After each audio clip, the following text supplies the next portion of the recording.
1935. Un homme a pour ambition de métamorphoser Moscou. Cet homme, c'est Joseph Staline, dictateur sanguinaire et visionnaire de génie. Bientôt, le peuple soviétique sera entièrement soumis à son autorité. En quelques années seulement, il a réussi à faire de ce pays agricole une grande puissance mondiale. Moscou sera la vitrine du régime communiste.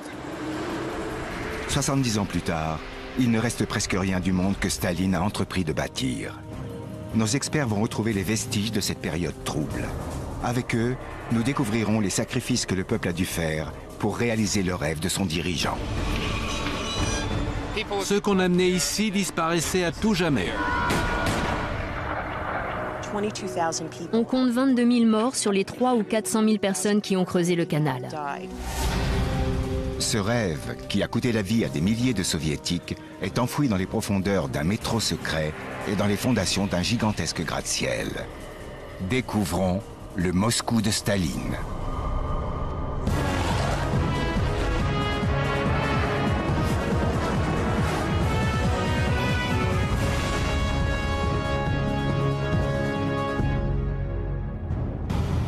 En 1935, lorsque Staline annonce son intention de reconstruire Moscou, personne ne se doute des conséquences de ce projet.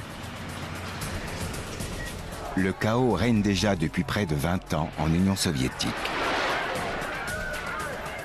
La révolution d'octobre, la chute du tsar et la création du premier régime communiste de l'histoire ont ébranlé la nation.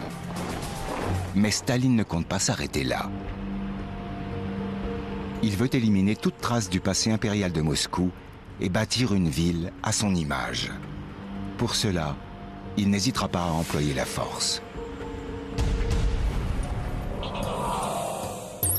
Nos deux enquêteurs se rendent sur place pour mieux comprendre le déroulement des faits. Guy Archer est un spécialiste de l'histoire russe. Les atrocités commises par Staline ne sont un secret pour personne. C'était un homme brutal et sans pitié. Mais ce qui m'intéresse aujourd'hui, c'est plutôt son influence sur les réseaux de transport et l'architecture. Michael Schuller est ingénieur. Il va mettre au jour une ville radicalement différente du Moscou d'aujourd'hui. J'espère en apprendre un peu plus sur la technologie qui a permis de bâtir ces édifices. J'aimerais aussi savoir comment il a réussi à industrialiser Moscou en un temps record. Ensemble, ils vont reconstituer l'histoire d'une ville restée inachevée et qui, jusqu'à présent, n'a existé que dans les méandres de l'esprit de Joseph Staline.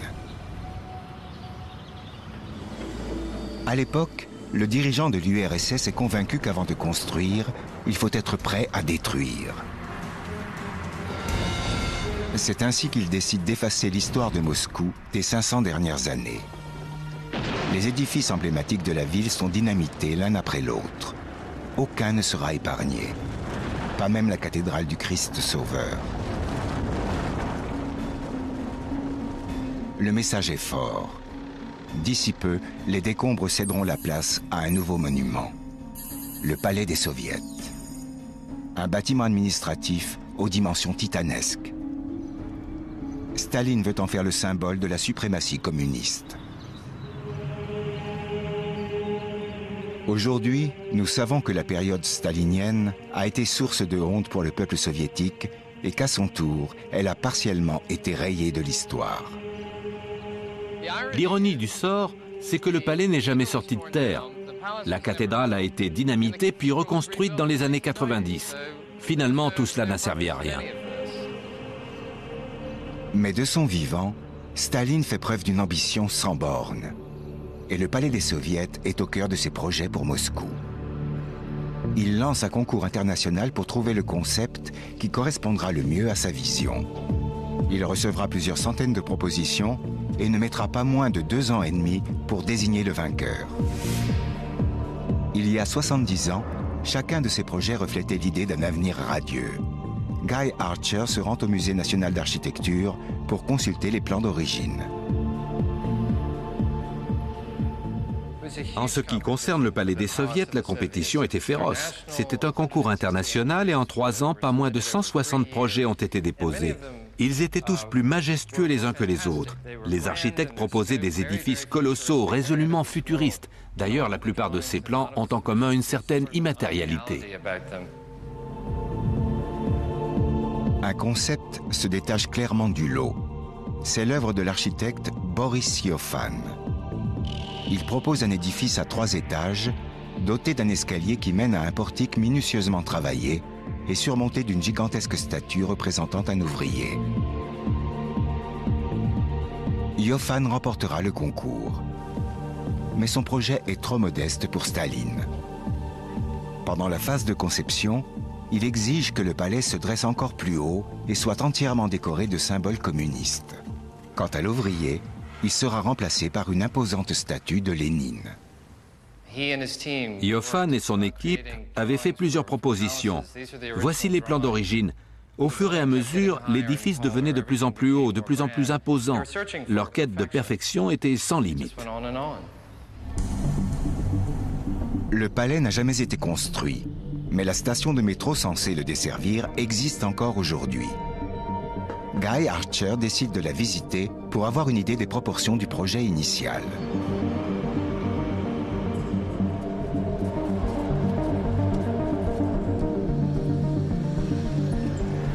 Je suis dans la station de métro au-dessus de laquelle le palais des Soviets se serait dressé. Quand on voit avec quel soin celle-ci a été décorée, on imagine ce à quoi l'édifice aurait ressemblé. L'éclairage, les colonnes de marbre blanc et les carreaux de granit reflètent bien les exigences de Staline en matière d'architecture.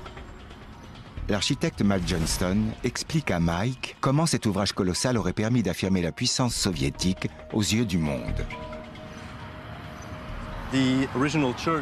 Comme vous le voyez, cette cathédrale est d'une taille plus que respectable. Du sol au sommet de la statue de Lénine, le palais des Soviets devait mesurer 415 mètres. Incroyable. Il aurait été nettement plus grand. Pour vous faire une idée, regardez ce schéma. En noir, c'est la silhouette du palais des Soviets. Avec la statue de Lénine? Oui. Il aurait très facilement pu contenir la cathédrale actuelle. C'est impressionnant. La statue de la Liberté fait à peu près cette taille-là. Ça aurait été le plus grand édifice du monde. Absolument. Le chantier débute en 1935. Les fondations sont creusées non loin de la cathédrale dynamitée sur les ordres de Staline. Puis les ouvriers érigent la base à l'aide de poutrelles d'acier. Mais lorsque la Seconde Guerre mondiale éclate, la charpente est démontée et les matériaux réutilisés pour fortifier la ville. Selon Mike Schuller et Matt Johnston, même si ce projet avait abouti, il aurait été voué à l'échec. Le complexe se serait arrêté au bord de la Moskova. Ici, le niveau de la nappe phréatique est très élevé. Il y aurait sûrement eu des problèmes d'infiltration d'eau dans les fondations. L'édifice aurait très bien pu s'effondrer dans la rivière. Le sol est très instable sur les berges. Oui, il contient beaucoup de sable, ça le rend meuble. C'est peut-être pour ça que le palais n'a jamais vu le jour. C'est une raison parmi d'autres. Il aurait été aussi aberrant de construire le palais des Soviets à cet emplacement que de bâtir une maison sur le sable. Au Musée national d'architecture, Matt lève le voile sur d'autres problèmes de construction. Voici à quoi aurait ressemblé le monument. Il y avait plusieurs obstacles d'ordre technique. Le premier, c'était la météo. 200 jours par an, la couverture nuageuse arrivait plus ou moins à ce niveau. Les moscovites n'auraient vu que les jambes et le postérieur de Lénine. Ce n'est pas très flatteur. Non, c'est sûr. Le deuxième souci, c'était la construction de l'auditorium. Ah oui, justement, j'ai trouvé une coupe du bâtiment. L'étude des plans est sans appel. Le palais a beau être spectaculaire en théorie, en pratique, il aurait été impossible à construire. La salle aurait pu accueillir 21 000 personnes. Cette coupole est vraiment gigantesque. Le problème saute aux yeux. Il comptait construire un édifice de 400 mètres de haut au-dessus d'une voûte. Un gratte-ciel qui ne repose sur rien? Ce n'était pas logique du tout. Même de nos jours, un tel bâtiment serait difficile à construire. Et avec les moyens techniques de l'époque, c'était tout simplement infaisable. Presque impossible. Le peuple ne saura jamais rien de cela. Grâce à de savants montages photos et vidéos, le gouvernement lui fait croire que la construction va bon train. S'il avait existé, le palais des Soviets aurait été si grand qu'il aurait fallu se tenir à bonne distance pour le voir entièrement. Cela aurait été le monument le plus impressionnant de son temps.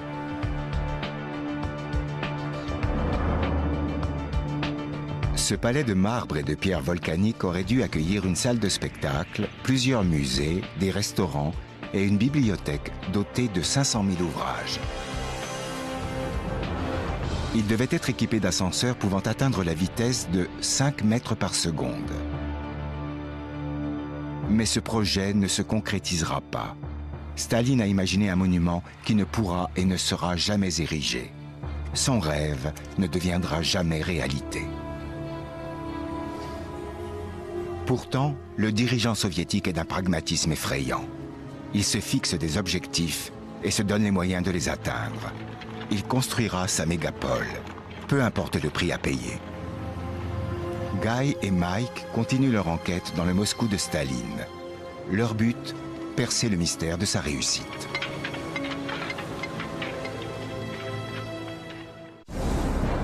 Ils découvrent comment Staline est parvenu à faire de son pays une superpuissance mondiale. Ses plans quinquennaux permettent une industrialisation rapide du pays, mais la famine et la pauvreté font des ravages parmi les habitants. D'une certaine manière, ces réformes sont efficaces. En 10 ans à peine, l'Union soviétique est devenue une nation forte et Moscou connaît une croissance sans précédent. Pourtant, le rythme devient rapidement impossible à tenir. Les usines et les centrales électriques épuisent les ressources de la capitale. La population a doublé, mais l'approvisionnement en eau a diminué de moitié. Pour éviter la pénurie, Staline trouve une solution radicale. Il décide de construire un gigantesque réseau de canaux pour fournir Moscou en eau et en électricité et permettre l'acheminement de marchandises par voie fluviale. Le principe est de relier la Moskova, dont le débit est de plus en plus faible, à la puissante Volga.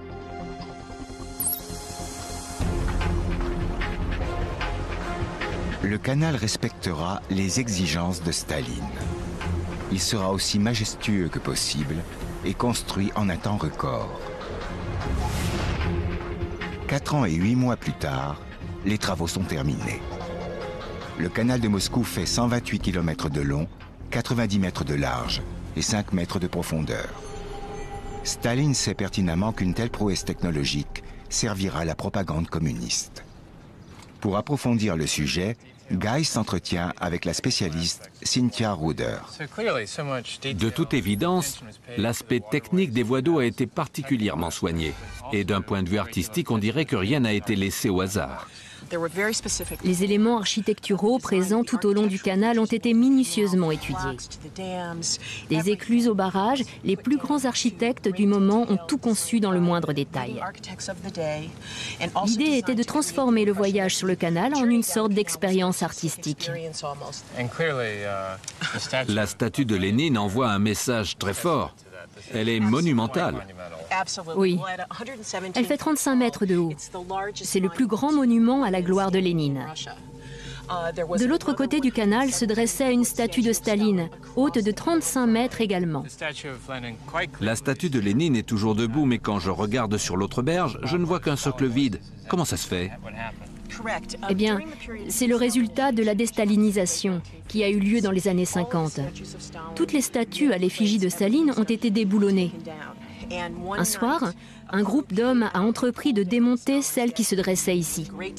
Ils ont eu beaucoup de mal à en venir à bout, tant elle était imposante. Pour ceux qui, au prix de leur vie, ont réalisé le rêve de Staline, la destruction de cette statue est une maigre consolation. Car afin de bâtir son canal, le dictateur a eu recours au travail forcé. Ceux qui refusaient d'obtempérer se heurtaient à la police secrète de Staline. Cynthia, quel est le rapport entre cette église et la construction du canal ? Elle se trouve dans un monastère qui, à l'époque, avait été réquisitionné par le NKVD, la police secrète soviétique. C'était le QG du Goulag qui fournissait la main-d'œuvre nécessaire au chantier. Qui étaient les forçats ? Des prisonniers politiques ou de simples criminels ?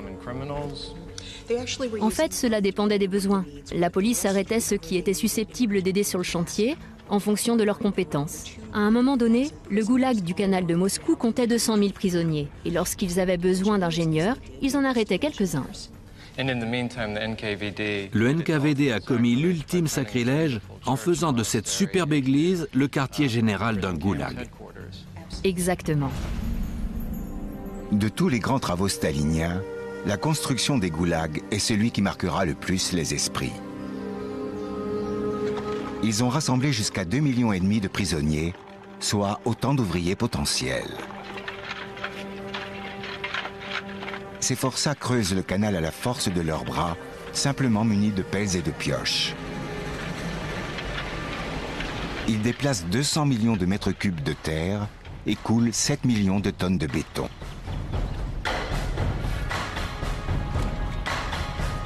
Pourtant, le chantier n'avance pas assez vite au goût du dictateur, qui importe 177 pelleteuses dans le plus grand secret. Comble de l'ironie, son projet, présenté comme un symbole de la fierté nationale, aboutira grâce à la technologie étrangère. Ces machines coûtent extrêmement cher, mais le coût humain est encore plus important. Guy Archer et Cynthia Ruder visitent un monument érigé à la mémoire des victimes. Selon les estimations actuelles, on compte 22 000 morts sur les 300 ou 400 000 personnes qui ont creusé le canal. À ce chiffre, il faut ajouter les 5 000 personnes qui ont été déplacées du goulag et fusillées quelque part au sud de Moscou. Sans parler des milliers d'hommes qui ont perdu la vie dans les infirmeries et les hôpitaux ou sur les chantiers, des suites des maladies dont ils souffraient déjà avant leur arrivée. Ces chiffres font froid dans le dos. Mais Staline s'est fixé un objectif, et l'état de santé de ses travailleurs lui importe peu. Sa soif de destruction altérera à tout jamais la campagne russe. Suite à la création du canal de Moscou, plusieurs centaines de villages ont tout simplement été rayés de la carte. Ce clocher est sans doute ce qui reste de la bourgade de Kaliazin, volontairement submergée par les ingénieurs de Staline. Le village a été englouti aux 2/3. Les constructeurs du canal ont conservé le clocher parce qu'ils comptaient s'en servir de phare.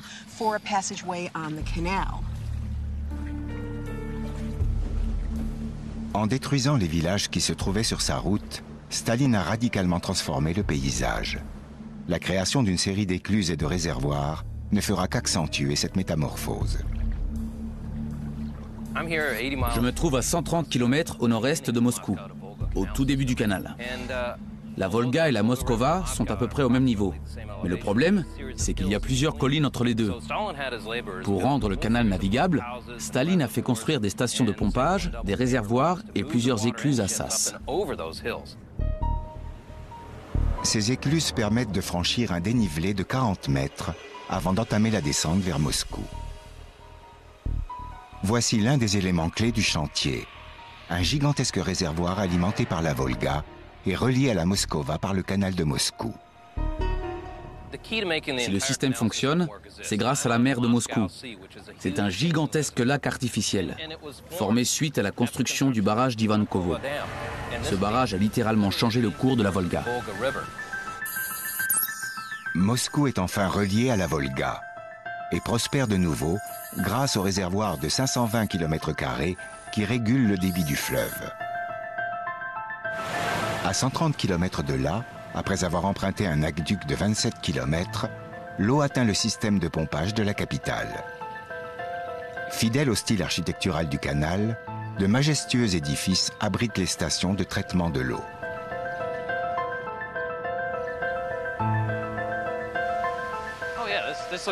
Voilà, c'est ici que ça se passait. L'eau du canal arrivait dans la station, puis elle était filtrée afin de devenir potable. Dès 1937, le canal assure l'approvisionnement en eau de Moscou. Actuellement, les stations érigées par Staline fournissent chaque jour 12 millions de mètres cubes d'eau, soit la moitié de la consommation quotidienne de la capitale. C'est un succès retentissant pour Staline. Non seulement le canal facilite les déplacements de l'armée, mais il permet le transport de pétrole, de bois, de charbon et de fer aux 4 coins de l'Union soviétique. Maintenant que Moscou est relié aux 5 mers, plus rien n'empêche l'URSS de devenir une superpuissance. Le canal de Moscou est l'une des plus grandes prouesses technologiques de son temps. Mais le gouvernement passera sous silence les milliers de vies sacrifiées pour que ce projet voie le jour. Peu à peu, un climat de peur s'installe à Moscou. Et l'élite communiste, bien que privilégiée, n'est pas épargnée. Le dictateur dirige son pays d'une main de fer. Il est prêt à tout pour renforcer son emprise sur le peuple soviétique. Guy Archer et Matt Schuller poursuivent leur enquête sur la métamorphose de Moscou dictée par Staline. En l'espace de quelques années, le dictateur entreprend de remodeler la capitale à son image. Bientôt, il contrôle tous les aspects de la vie des moscovites et les contraint à vivre en communauté. Des milliers de familles doivent désormais faire cuisine et salle de bain communes avec leurs voisins. Non loin de ces logements rudimentaires, Staline veut bâtir un complexe résidentiel pour héberger l'élite du Parti communiste. Il sera surnommé la Maison sur le quai. Ses habitants, triés sur le volet, vivront dans le plus grand luxe. Aujourd'hui, cet édifice accueille la jeunesse dorée de Moscou et la plupart de ses occupants ignorent tout de son histoire. Pour mieux comprendre à quoi ressemblait la vie dans la maison sur le quai, Mike visite l'ancien appartement du concierge, aujourd'hui transformé en musée.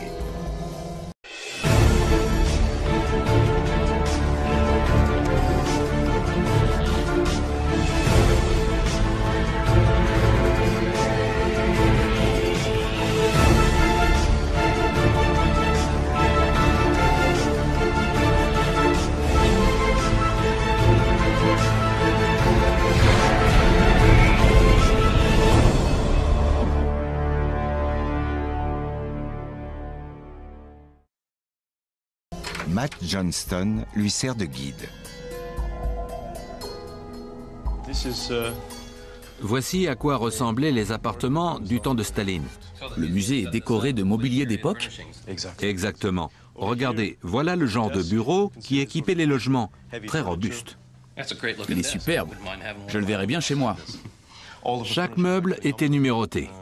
Pourquoi ça? Pour rappeler aux occupants que tout appartenait à l'État. Voici une maquette des appartements de l'époque. Il comportait plusieurs pièces, des chambres individuelles, un salon. C'était luxueux, comparé aux conditions de vie du soviétique moyen. Oui, évidemment. À l'époque, il y avait une grave pénurie de logements.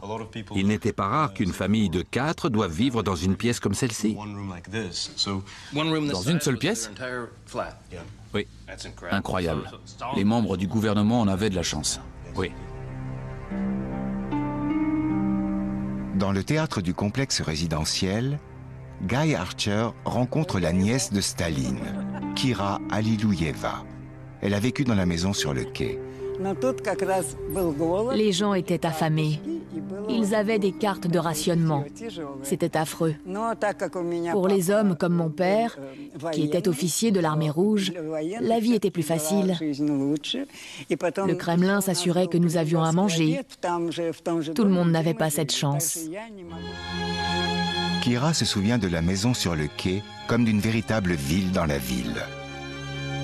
Son architecte s'était d'ailleurs inspiré du Rockefeller Center, situé à New York, un gigantesque complexe multifonction. L'édifice se veut autosuffisant pour que ses occupants n'aient jamais besoin d'en sortir. C'était très bien pensé. Le complexe était divisé en plusieurs bâtiments. Certains étaient purement résidentiels, d'autres comportaient des galeries marchandes. Il y avait même un théâtre et un stand de tir. J'aimerais bien savoir comment ils ont réussi à construire un édifice aussi imposant le long de la Moskova, et qui plus est, sur un ancien marécage. La qualité du terrain importe peu à Staline. Son complexe sera construit ici, face au Kremlin, pour que les membres du gouvernement puissent être surveillés en permanence. Afin de respecter sa volonté, les ingénieurs devront porter un soin tout particulier aux fondations. Je visite un chantier pour mieux comprendre comment ils ont dû s'y prendre. Derrière moi se trouvent plusieurs dizaines de piles en béton armé.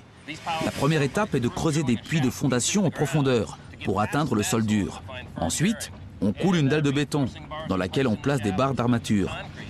Dans le cas de la maison sur le quai, les ouvriers ont foré 3000 puits de fondation et coulé une dalle d'1 mètre d'épaisseur pour soutenir le poids du bâtiment. Voilà comment ils ont résolu le problème de terrain marécageux.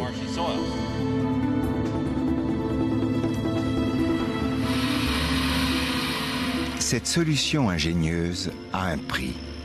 Le coût initial du chantier était estimé à 7 millions de roubles, un record pour l'époque.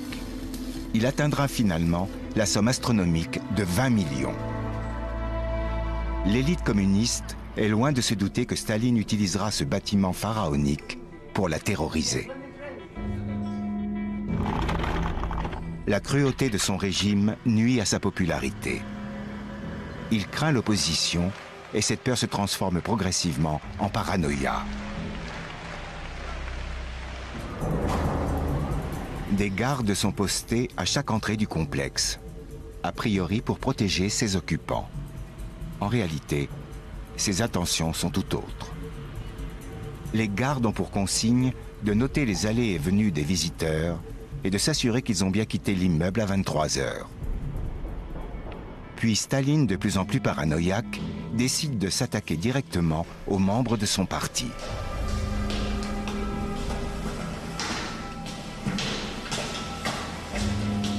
De jour, la maison sur le quai est un havre de paix luxueux. Mais à la nuit tombée, la police secrète y fait régner une terreur permanente.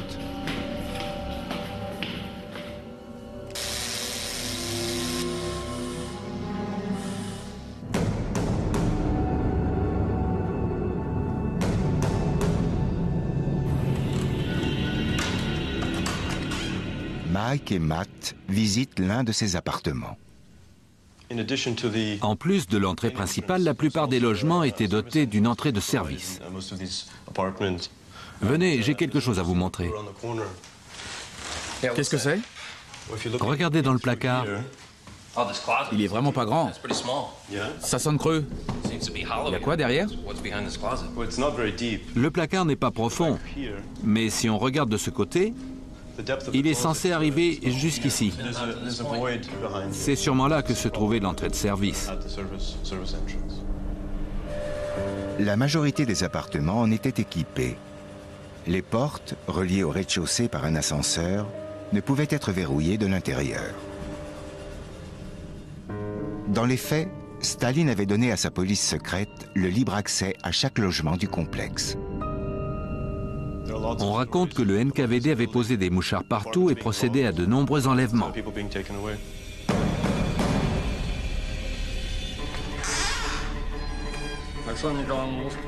Cette purge frappe surtout les membres du Parti communiste, dont la loyauté ne semble faire aucun doute.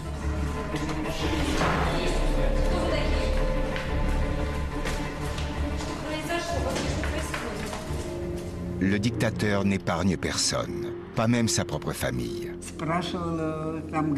Quand ils ont enlevé ma mère, c'était affreux.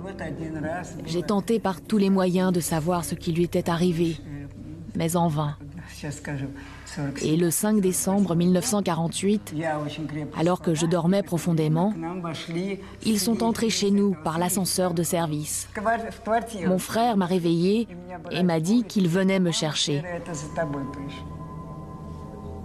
Kira passera 6 mois en prison et 5 ans en exil, pour un crime qu'elle n'a pas commis.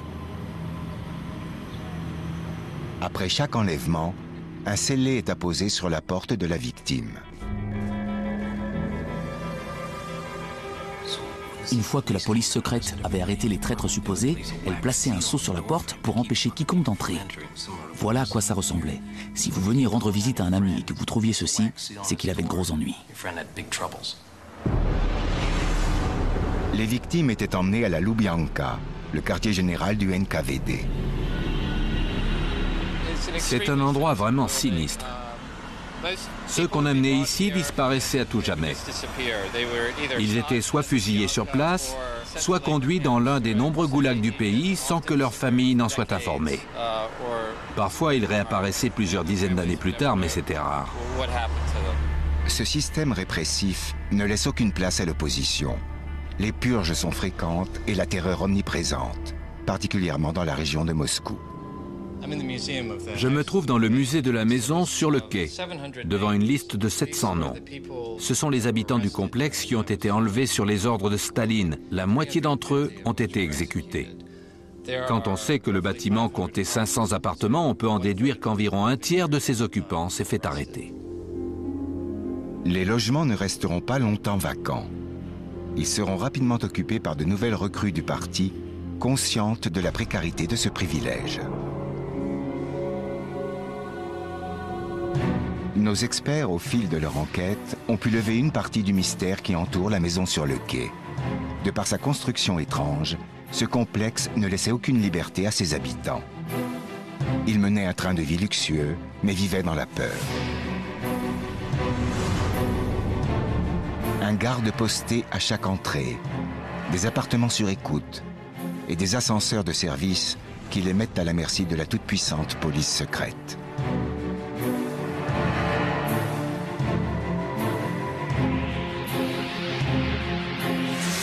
Mais la Grande Guerre patriotique approche et pour Staline, la répression des dissidents ne sera bientôt plus une priorité.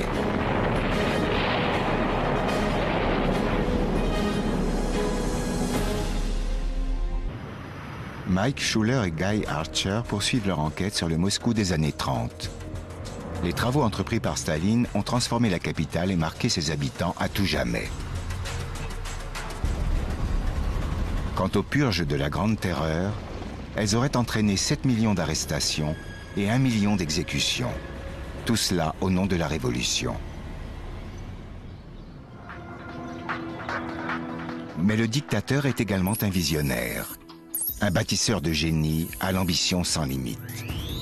Il se fixe un nouvel objectif, le métropolitain de Moscou. Ce sera l'un des fleurons de son grand projet de reconstruction. Pour les moscovites, la vie est de plus en plus difficile. Afin de l'adoucir, Staline imagine un métro élégant et baigné de lumière.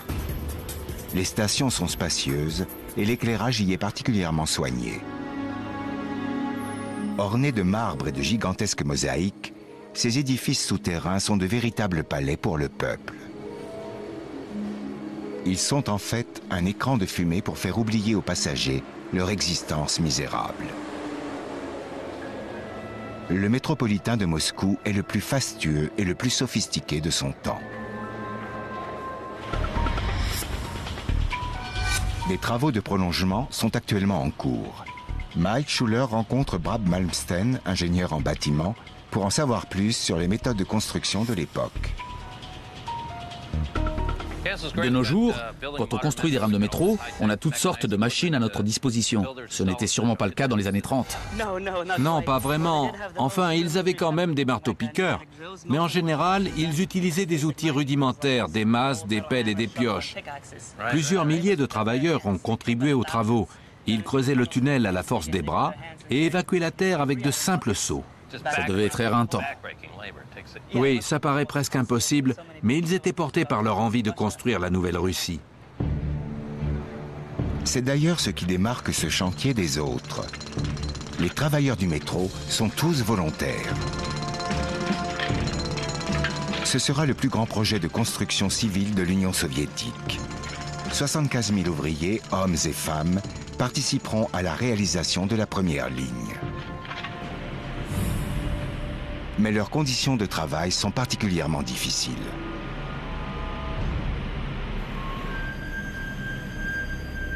Il faisait sombre, l'air était humide, c'était très dangereux. Il y a eu beaucoup de morts, entre ceux qui tombaient des échafaudages et les victimes d'incendie. Parfois, le tunnel s'effondrait et ensevelissait les ouvriers. Je remarque qu'à mesure que l'on s'enfonce, il fait de plus en plus chaud. La ventilation devait poser problème à l'époque. Même de nos jours, c'est étouffant. Évidemment, c'était bien pire dans les années 30. Ils n'avaient pas tous les systèmes d'aération qu'on a aujourd'hui. Ils devaient se contenter de l'air qui s'engouffrait naturellement dans les galeries. Une fois le tunnel creusé, il faut le sécuriser. Ses parois sont recouvertes de béton coulé sur place.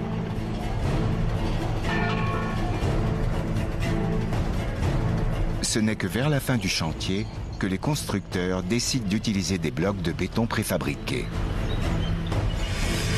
La dernière étape consiste à injecter du ciment entre chaque bloc pour assurer l'étanchéité du tunnel.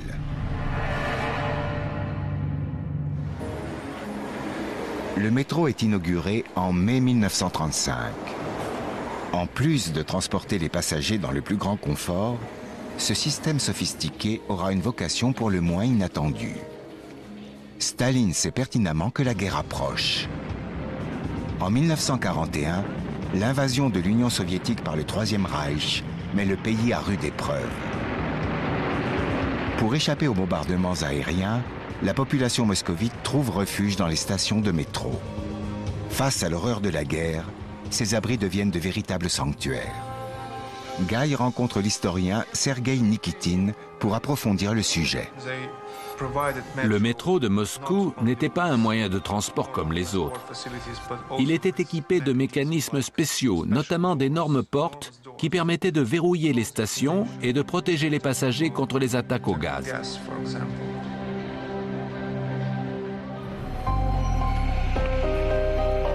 Mais l'histoire du métro stalinien ne s'arrête pas là. Aujourd'hui encore, des rumeurs circulent sur l'existence d'un second réseau tenu secret. Mike va tenter de lever le voile sur ce mystère. Staline aurait fait construire ce réseau de tunnels baptisé Métro 2 pour évacuer l'élite en cas d'attaque. Selon la rumeur, il reliait entre autres le Kremlin à l'une de ses maisons de campagne, en banlieue de Moscou. Avec l'aide de Vadim, je vais tenter de le localiser.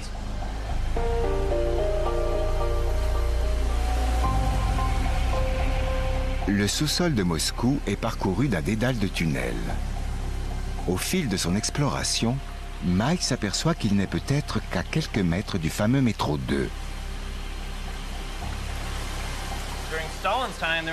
Du temps de Staline, il ne comptait qu'une seule ligne, mais il aurait été prolongé pendant la guerre froide. On dit qu'il y avait plusieurs entrées secrètes, des passages et des abris souterrains pour évacuer les hauts dirigeants en cas d'attaque. S'il existe vraiment, c'est sûrement le réseau le plus profond jamais construit. Son emplacement exact, ainsi que sa méthode de construction, sont toujours classés secret d'État. D'après les éléments à notre disposition, voici à quoi ressemblait le réseau du métro sous Staline. La rumeur court qu'un des tunnels secrets menait directement au bunker du dictateur, un autre à l'aéroport de Moscou et un troisième à sa résidence secondaire. À ce jour, le mystère reste entier. Mais le métro de Moscou a toujours été la grande fierté des Russes, qui chaque jour sont plusieurs millions à l'emprunter. Pour clore leur enquête, Guy et Mike vont s'intéresser à l'un des derniers grands chantiers staliniens, dont la réalisation marquera à tout jamais le paysage moscovite. En l'espace de quelques années, Staline a fait de Moscou une ville de tous les extrêmes, où les édifices les plus majestueux renferment les plus sombres secrets. Une ville bâtie pour le peuple, mais qui coûtera la vie à plusieurs milliers de personnes. Après la victoire de l'Union soviétique sur l'Allemagne nazie, le dictateur lance l'un des plus grands chantiers de son régime. Il veut célébrer son triomphe et faire de Moscou le symbole de la toute-puissance communiste. Comble de l'ironie, c'est chez son nouvel ennemi, l'Amérique capitaliste, qu'il trouvera l'inspiration. À la fin des années 40, Staline ordonne la construction de 7 gigantesques gratte-ciel. Aujourd'hui encore, ces immeubles surnommés les 7 Sœurs dominent la capitale. Leur style fera écho à un projet cher au cœur de Staline, le Palais des Soviets. Ces dessins nous montrent à quel point les Sept Sœurs s'inspirent du palais des Soviets. Tout y est, l'architecture gothique, les formes effilées, les flèches. Ce sont des constructions massives, écrasantes. L'idée, bien sûr, était de mettre l'accent sur la petitesse de l'individu face à l'État. Comme tous les édifices staliniens, ils participeront à la propagande du régime. Avec son immense flèche de 6 tonnes, l'université d'État de Moscou culmine à 240 mètres. C'est la plus haute des Sept Sœurs.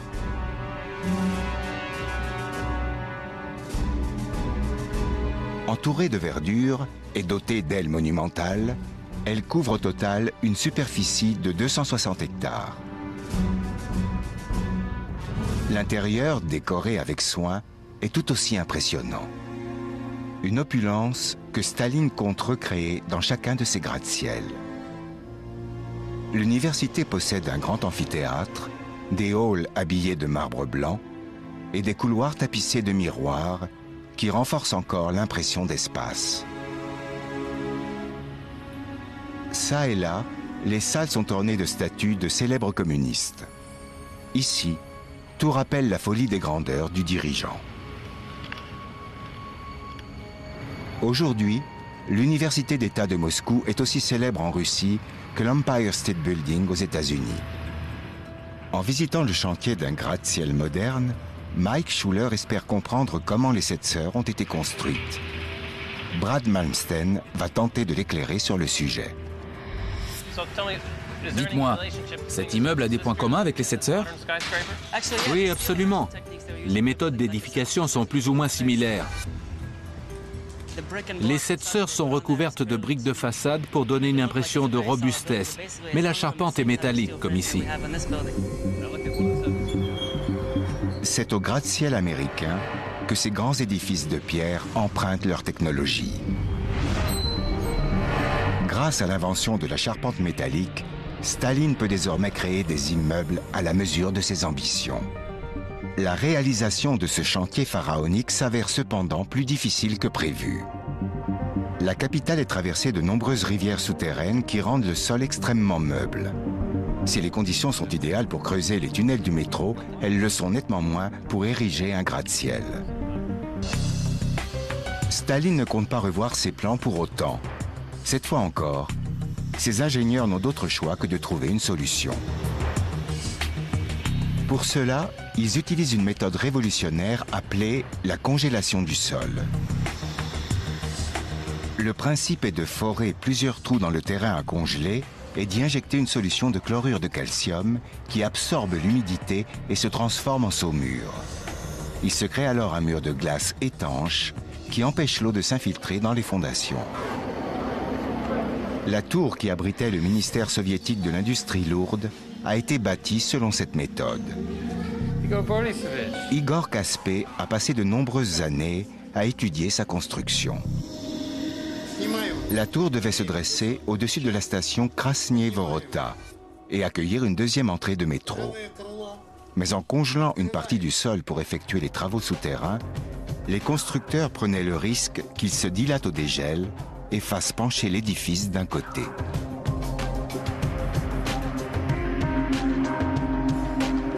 La construction terminée, les fondations se seraient alors affaissées.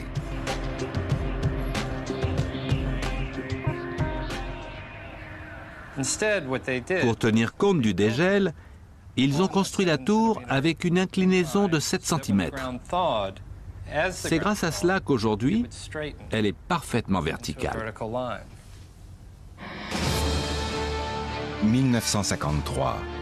Alors que ces gratte-ciels se dressent fièrement vers le ciel, la santé de Staline décline rapidement. Les Sept Sœurs survivront à son règne et aujourd'hui encore, elles portent la marque du dictateur et témoignent de sa vision architecturale de la capitale. Derrière leur façade monumentale se cache le fleuron de la technologie soviétique. Mais elle nous rappelle également le lourd tribut qu'a payé le peuple pour accomplir la volonté de son dirigeant. Grâce aux dessins d'architectes et au travail de nos enquêteurs, nous sommes désormais en mesure de reconstruire le monde disparu de Staline. Un canal qui relie Moscou au reste du monde. Un système de transport en commun efficace et luxueux. Des gratte-ciel aux airs de cathédrale. Et un complexe résidentiel conçu comme une ville miniature. En un temps record, Staline a réussi à moderniser l'Union soviétique et à en faire une grande puissance mondiale. Malgré cela, le bilan de son régime est terrifiant. Ses successeurs ont beau vouloir l'effacer de l'histoire, sa vision avant-gardiste restera